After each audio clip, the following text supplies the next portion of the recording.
Hello friends, मेरा नाम है मेहुल शर्मा और आपका स्वागत है मेरी इस नई वीडियो में। चलिए शुरू करते हैं।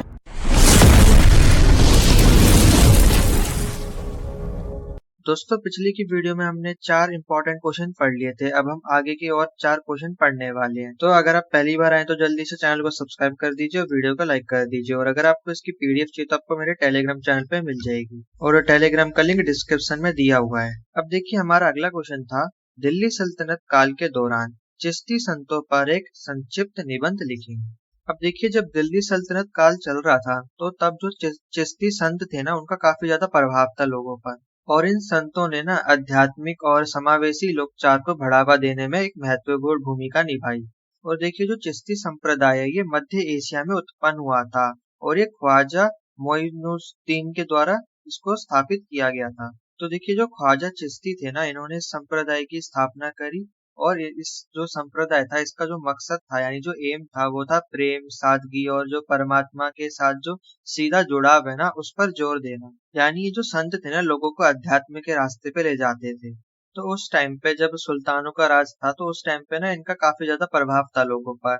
और जो ख्वाजा मोइनुद्दीन चिश्ती थे ना, इनको मतलब संतों का सुल्तान कहा जाता था। और देखिए, जो ख्वाजा चिश्ती थे ना, इन्होंने काफी ज्यादा फेमस दरगाह बनाई थी जिसका नाम था अजमेर शरीफ। तो ये जो दरगाह थी, चिश्ती संप्रदाय का एक केंद्र था और लोगों को ये मार्गदर्शन देती थी। अब देखिए, जो ख्वाजा चिश्ती थे ना, इनके उत्तराधिकारी थे निजामुद्दीन औलिया, है ना। तो इन्होंने क्या करा कि जो मानवता और जो करुणा था ना, उनके प्रति प्रेम को बढ़ावा दिया। और निजामुद्दीन औलिया ने चिश्ती संप्रदाय की जो विरासत थी उसको आगे भी जारी रखा।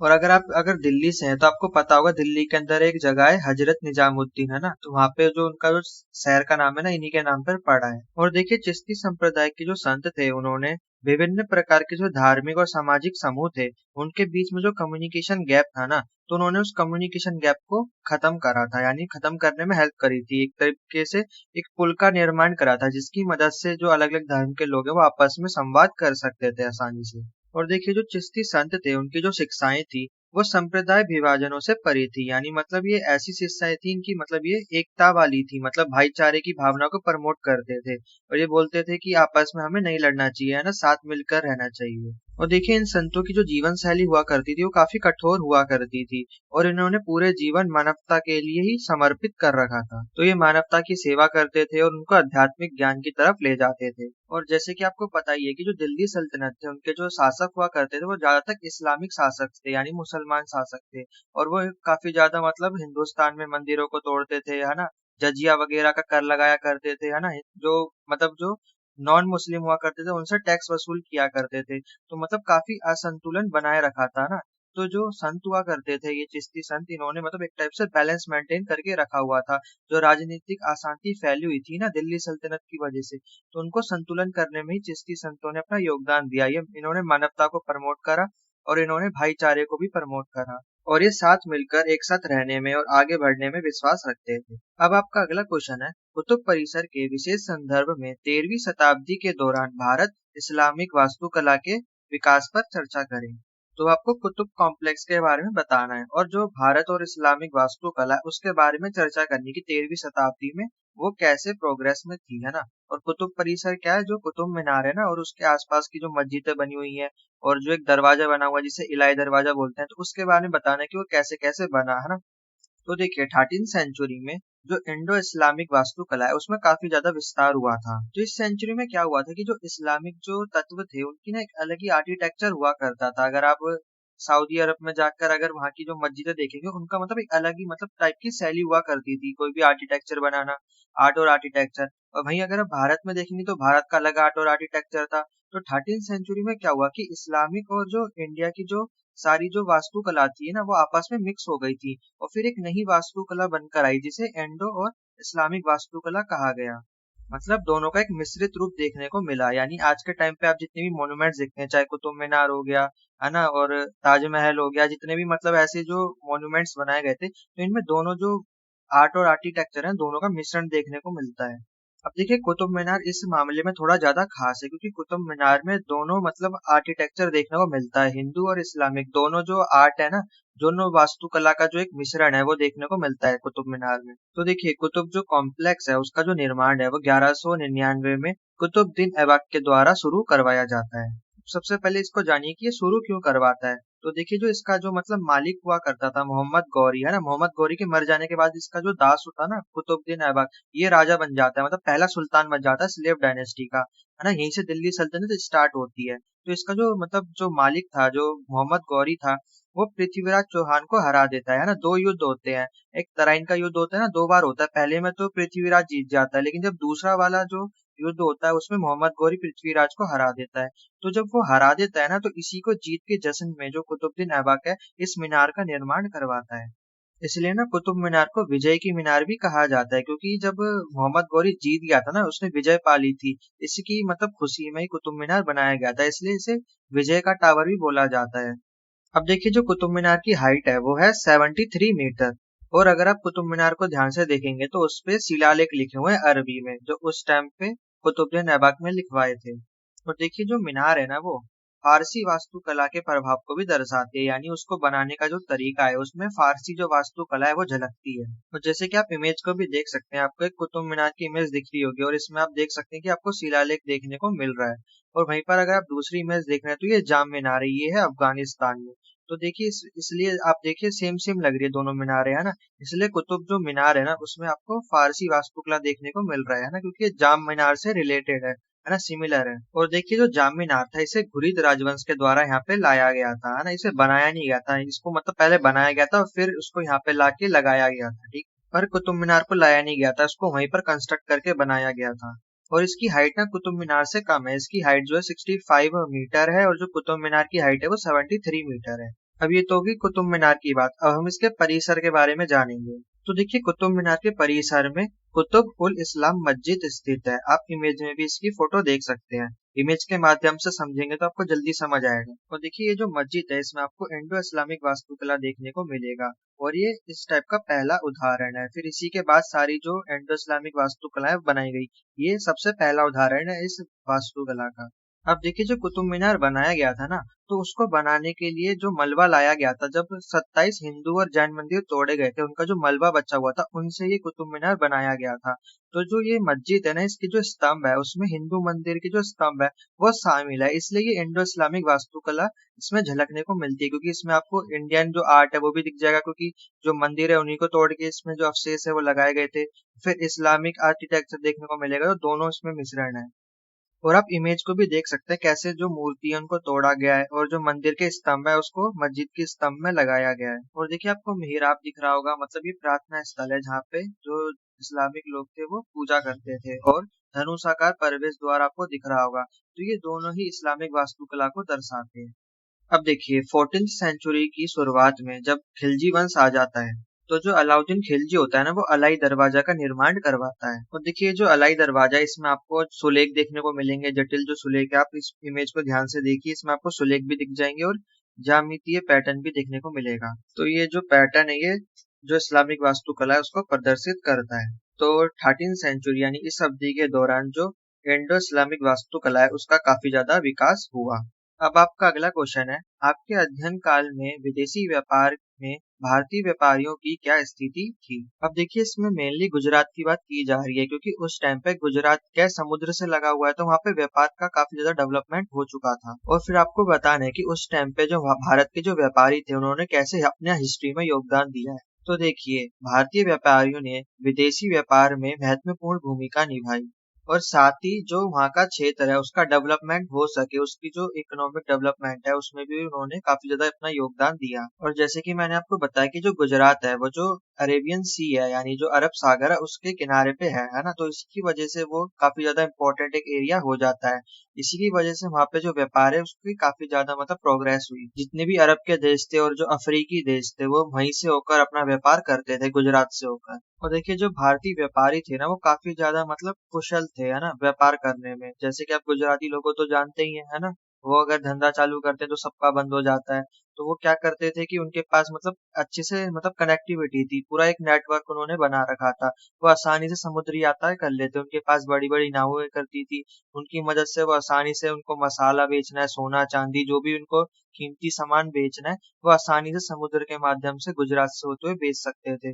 और वहां से फिर जितना भी मतलब ट्रांसपोर्ट आता था ना, वो गुजरात की मतलब वहीं पे सारी जो नौकाएं वो खड़ी होती थी, वहां से उनके फिर टैक्स वगैरह भी लेते थे, और जो भी मतलब चीजें होती थी वो मतलब काफी ज्यादा मतलब गुजरात इंपॉर्टेंट था स्ट्रेटेजिकली। और वहाँ के व्यापारियों ने भी मतलब आर्थिक तौर से डेवलपमेंट में काफी अपना योगदान दिया। और देखिए, जो भारतीय व्यापारी थे वो ना केवल व्यापारी थे, बल्कि वो एक सांस्कृतिक राजदूत भी थे। सांस्कृतिक राजदूत मतलब वो किसी भी देश में व्यापार करने जाते थे तो अपनी सभ्यता, अपनी संस्कृति के बारे में भी विस्तार करते थे, और उनकी संस्कृति को भी समझते थे और उनके बारे में भी जानते थे। तो इससे क्या होता था कि जो विभिन्न सभ्यताएं थी उनके बीच में एक अच्छा संबंध बन जाता था। और देखिए, जितना भी विदेशी व्यापार होता था तो भारतीय व्यापारियों ने उसमें अपनी भागीदारी बढ़ाई, है ना, भारतीय संस्कृति की भागीदारी बढ़ाई, जो भारतीय संस्कृति की जो विचारधारा थी, है ना, उसको भी मतलब प्राथमिकता दी। और देखिए, इस टाइम पीरियड में विभिन्न प्रकार की जो संस्कृतियां थी उनका मिश्रण देखने को मिला। अब देखिए, ऐसा इसलिए हुआ क्योंकि जो व्यापार थे ना, जो अलग अलग देशों से आते, तो कोई इजिप्ट से आता था, कोई अफ्रीका से आता था, कोई अरब से आता था। तो अलग अलग टाइप के जब लोग आते थे, एक ही जगह पर आते थे गुजरात में, है ना, व्यापार करने के लिए। जब अलग अलग टाइप के लोग एक ही जगह मिलते हैं तो इससे क्या होता है कि जो कल्चर है ना वो मिक्स हो जाता है ना, संस्कृति आपस में मिक्स हो जाती है। इसलिए ये मिश्रण देखने को मिला।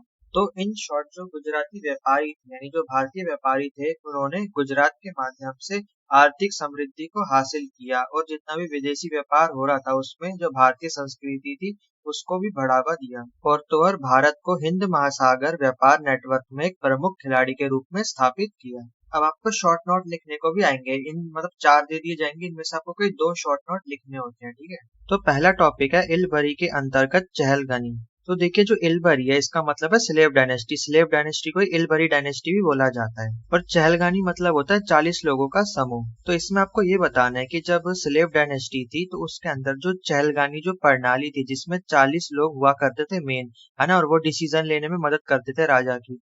तो इन 40 लोगों के जो समूह है उसके बारे में आपको बताना है। तो देखिए, ये जो वर्ड है ना चहलगानी, ये आया था मंगोल से। मंगोल के जो राजा थे वो भी इस चीज का इस्तेमाल करते थे। उन्होंने मतलब भरोसेमंद 40 आदमी रखते थे, और वो जो 40 लोग थे राजा के फैसले लेने में हेल्प करते थे, डिसीजन लेने में हेल्प करते थे। कोई भी, चाहे वो विषय हो, सेना से रिलेटेड, रेवेन्यू से रिलेटेड, या किसी भी रिलेटेड, है ना। तो वहीं से इस वर्ड को चहलगानी को लिया गया मंगोल से। तो फिर देखिए, इलबर यानी जो स्लेव डायनेस्टी थी उसमें भी इसका इस्तेमाल किया जाता था। हर डिपार्टमेंट में चहलगानी थी, यानी 40 लोग होते थे, है ना। और कोई भी डिसीजन लेना होता था तो इन 40 लोगों से पहले डिस्कशन करवाया जाता था, फिर वो फैसला देते थे अपना, फिर राजा उस पर कोई अमल करता था फैसले पे।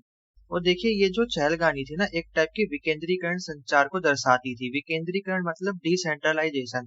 जैसे हमारे यहाँ पे सेंट्रल गवर्नमेंट है और स्टेट गवर्नमेंट है, यानी पावर क्या बटी हुई होती है। वैसे ही इस प्रणाली में क्या होता था कि सारी पावर राज्य के पास नहीं होती थी। आधी पावर इन चहलगानी के पास, यानी जो 40 नोबल्स लोग होते थे उनके पास होती थी। इनका काम था राजा को सलाह देना, है ना, कोई भी मतलब मुद्दा है उस पर डिस्कशन करके सलाह देना राजा को, फिर राजा उस पर फैसला लेता था। तो एक स्टेबिलिटी मेंटेन करने में इस प्रणाली ने काफी ज्यादा अपना योगदान दिया। इसकी वजह से ही जो स्लेव डायनेस्टी थी शुरुआत में एक मजबूत एक डायनेस्टी के रूप में उभरी।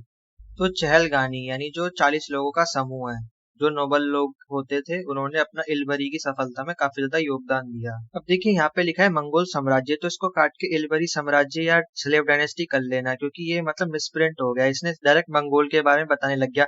मंगोल से इन्होंने शब्द लेकर स्लेव डायनेस्टी में भी इस्तेमाल करा था इस प्रणाली को, लेकिन आया ये मंगोल से था, ठीक है। तो यहाँ पे मंगोल काट के इलबरी कर लेना। तो देखिए, बाद में क्या होता है कि स्लेव डायनेस्टी पे हमले हो जाने लगते हैं ना, फिर जो स्लेव डायनेस्टी है उसका अंत हो जाता है। तो इसी अंत के साथ जो ये इलबरी जो चहलगानी थी ना इसकी प्रणाली का भी अंत हो जाता है। और आपको पता ही है स्लेव डायनेस्टी का अंत आखिर में किसने करता है? बाबर का और इब्राहिम लोदी का युद्ध होता है जिसमें बाबर जीत जाता है। फिर जो मुगल राजवंश है वो स्टार्ट होता है, स्लेव डायनेस्टी का अंत हो जाता है। तो इसी अंत के साथ जो ये प्रणाली थी ये भी अंत हो जाता है इसका। जैसे कि आपने नवरत्न के बारे में सुना होगा कि जो अकबर है वो अपने दरबार में नवरत्न रखता था, मतलब 9 इम्पोर्टेंट लोगों को रखता था। वैसे ही आप समझ सकते हैं चहलगानी में जो 40 इम्पोर्टेंट लोग होते थे उनको रखा जाता था, और फिर उनसे डिस्कशन लिया जाता था। जैसे राजा बीच में बैठता है और आपने देखा है साइड में बहुत सारे लोग बैठते हैं, दरबारी जो होते हैं, तो वही मेन 40 लोग वहां पे बैठा करते थे और फैसले लेते थे। अब अगला है आपका अमीर खुसरो। तो अमीर खुसरो ना एक भारत के ना फारसी कवि थे जिनका आप टाइम पीरियड देख सकते हैं। और ये संगीतकार और साथ साथ एक विद्वान भी थे। तो इनका जन्म ना अलाउद्दीन खिलजी के शासन काल में हुआ था। उस टाइम पे जो अलाउद्दीन खिलजी था वो राजा था और इनका जन्म दिल्ली में होता है। और इन्होंने फारसी और उर्दू साहित्य में अपना काफी ज्यादा योगदान दिया था। तो देखिए वो कवि थे तो अपनी कविताएं लिखते थे और साथ ही साथ वो एक संगीतकार भी थे, तो उन्होंने अपने काफी सारे संगीत भी लिखे थे। और वो जो अपनी कविताएं और साहित्य लिखते थे वो रहस्यवाद होते थे, मतलब उसमें रहस्य छुपा होता था। रहस्यवाद मतलब ये होता है कि जैसे डबल मीनिंग नहीं होता, जैसे कि हम कह कुछ रहे हैं सामने वाला कुछ और समझता है, ऐसी जब भी वो कविता लिखते थे तो वो ऐसे शब्दों का इस्तेमाल करते थे जिनको सुन के आपको समझ नहीं आएगा कि कवि कहना क्या चाहता है। उसके लिए आपको डीप उसकी नॉलेज होनी चाहिए कविता की, तभी आपको समझ आएगा कि वो कहना क्या चाहते हैं। तो उसमें रहस्यवाद होता था। और इन्होंने सितार का आविष्कार करा था। आपको इमेज में सितार की फोटो दिख रही होगी, दिखने में कैसा है ये, है ना। तो इसका इन्वेंशन करा था। और साथ ही साथ इन्होंने जो कव्वाली संगीत होता है ना, जो जमीन पे बैठ के ढोल बजा के वो जो गाना गाते हैं, तो उन्होंने कव्वाली संगीत की परंपरा का विकास भी किया था। और आपको अमीर खुसरो की पेंटिंग दिख रही होगी जिसमें ये सितार बजाते हुए दिख रहे हैं। और इन्होंने ना अलाउद्दीन के यहाँ और मोहम्मद बिन तुगलक के यहाँ पर काम भी किया है और उनके बारे में भी अपने साहित्य में लिखा हुआ है। अब देखिए इनकी जो रचना है जैसे कि खमसा और दीवाने खुसरो, तो इनकी रचनाओं में फारसी और भारतीय परंपरा और साथ ही साथ जो भारतीय संस्कृति है उसके जो सम्मेलन है उनको दर्शाया गया है। तो देखिए जो अमीर खुसरो की जो विरासत है, जितनी भी उन्होंने संगीत कविताएं लिखी हैं, वो फारसी और भारतीय संस्कृति के बीच में एक पुल का काम करती है। और अगला आपका टॉपिक था रायचूर दोआब। तो देखिए जो रायचूर दोआब है ना, दक्षिण भारत के एक भौगोलिक क्षेत्र को बोला जाता है। तो देखिए जो रायचूर जो नाम है ना, ये एक रायचूर कर्नाटका में एक जगह का नाम है, मतलब एक शहर का नाम है रायचूर, तो उसके नाम पे रायचूर दोआब पड़ा हुआ है। तो जो ये जो एरिया है ना, ये दो नदियों के बीच में पड़ता है, कृष्णा और तुंगभद्रा जो नदी है उनके बीच का जो जमीन है ना, उसको रायचूर दोआब बोला जाता है। और जो रायचूर है ये रायचूर शहर से नाम लिया गया है। और एक बार आप इमेज में भी देख सकते हो, ऊपर कृष्णा नदी बह रही है, नीचे इसके तुंगभद्रा, और बीच का जो ये पूरा एरिया ये रायचूर है। और कोने में आपको इंडिया का मैप दिख रहा है, और इंडिया के जो साउथ में देखिए जो डब्बा बना हुआ है ना, यहाँ पर ये तुंग जो रायचूर दोआब है ये प्लेस है। तो ये जो रायचूर दोआब है ये एक बड़े दक्कन पठार का एक अभिन्न अंग है। अब देखिए पठार क्या होता है, प्लेट्यू। अब आपको ये तो पता ही है, जो जो साउथ का जो अगर किसी ने ज्योग्राफी पढ़ी है, जो जो साउथ का जो पूरा रीजन है ना ये प्लेट्यू है। प्लेट्यू क्या होता है, जो जमीन से उठा हुआ होता है, ऊपर की तरफ होता है। पठार का मतलब जो जमीन से उभरा हुआ होता है। जैसे कि जो नॉर्थ इंडिया है ना, नॉर्थ इंडिया से जो ये प्लेट्यू है, ये जो जमीनी लेवल है उससे ऊपर उठा हुआ है। तो ये जो साउथ का जो पूरा एरिया है ना ये पठार है। तो जो ये पठार है ना, जो रायचूर है, ये इसी का अभिन्न अंग है। तो ये जो एरिया है ना, ये इसकी जो जमीन है ये काफी ज्यादा फर्टाइल है, क्योंकि ये दोनों नदी के पानी का इस्तेमाल करता है ना। यहाँ के जो लोग हैं जो अपने खेतों को सींचते हैं, दोनों नदियों का इस्तेमाल करते हैं अपने खेतों को सींचने के लिए। और यहाँ की जो जमीन है काफी ज्यादा उपजाऊ है। और हिस्ट्री की अगर हम बात करें तो इस एरिया के लिए काफी ज्यादा युद्ध भी लड़े गए हैं, क्योंकि ये एक ऐसी जमीन है जो मतलब खनिजों से भरी हुई है, और इसकी जो जमीन है काफी ज्यादा उपजाऊ है, खेती के लिए भी काफी ज्यादा बढ़िया है। तो हिस्ट्री में अगर हम बात करें तो इसके लिए ना काफी ज्यादा युद्ध वगैरह लड़े गए हैं इस एरिया के लिए। तो देखिए जैसे कि मैंने आपको पिछली वीडियो में विजयनगर के बारे में बताया था, विजयनगर कर्नाटका है ना आज जहाँ का हम्पी है, वहाँ पे विजयनगर साम्राज्य था। और उसी के साथ में एक एक और मतलब सल्तनत थी, बहामनी सल्तनत। तो इनके बीच में युद्ध चला था इस रायचूर दोआब को लेकर, क्योंकि ये काफी इंपॉर्टेंट एरिया था उस टाइम का। तो इन दोनों के बीच में काफी युद्ध चला ताकि वो इस एरिया को कब्जा सके। और आपका आखिरी टॉपिक है कबीर। अब कबीर क्या थे, एक संत थे। इनके बारे में तो आपने पढ़ा ही होगा और इनके दोहे के बारे में भी सुना होगा। तो इनका जन्म 15वीं शताब्दी में हुआ था और ये भी एक रहस्यवादी कवि थे। यानी ये जो कविताएं लिखते थे ना उसमें रहस्य छुपा होता था। और देखिए हिंदू और सूफी दोनों ही परंपराओं में इनको पूजनीय माना गया है। देखिए इनका जन्म वाराणसी में हुआ था और इन्होंने धार्मिक एकता के लिए सार्वभौमिक संदेश दिया और जितनी भी धार्मिक सीमाएं थी उनको पार किया। और देखिए इनकी जो सारी कविताएं है ना ये मतलब स्थानीय भाषा में लिखी हुई है, यानी उस टाइम पे हिंदी बोली जाती थी, तो इनकी जो कविता है वो हिंदी में है। तो देखिए इनकी जो कविताएं होती थी, जो उस टाइम पे जो कर्मकांड हुआ करते थे ना, तो उनका तिरस्कार करती थी। और जितनी भी परंपराएं थी, तो ये कहते थे कि मतलब हमें सीधा परमात्मा से संवाद करना चाहिए, ना कि कर्मकांड करने चाहिए। अब देखिए कर्मकांड का ये विरोध कैसे करते थे, आप इनके दोहे पढ़ सकते हैं, जैसे कि पत्थर पूजे हरि मिले तो मैं पूजू पहाड़, घर की चक्की कोई ना पूजे जाको पीस खाए संसार। यानी ये कहते हैं कि जो पत्थर है अगर उसको पूजने से अगर भगवान मिलते हैं तो मैं पहाड़ पूज दूंगा, है ना। इससे बढ़िया तो चक्की है जो मतलब संसार का पेट भरती है। तो इसकी वजह से जो कर्म कांड है उनका ये विरोध करते हैं। वैसे ही आप इनका दूसरा दोहा भी पढ़ सकते हैं। कंकर पत्थर जोड़ के मस्जिद लियो बनाए, ताचड़ मुल्ला बांग दे, क्या ठहरा हुआ खुदाए।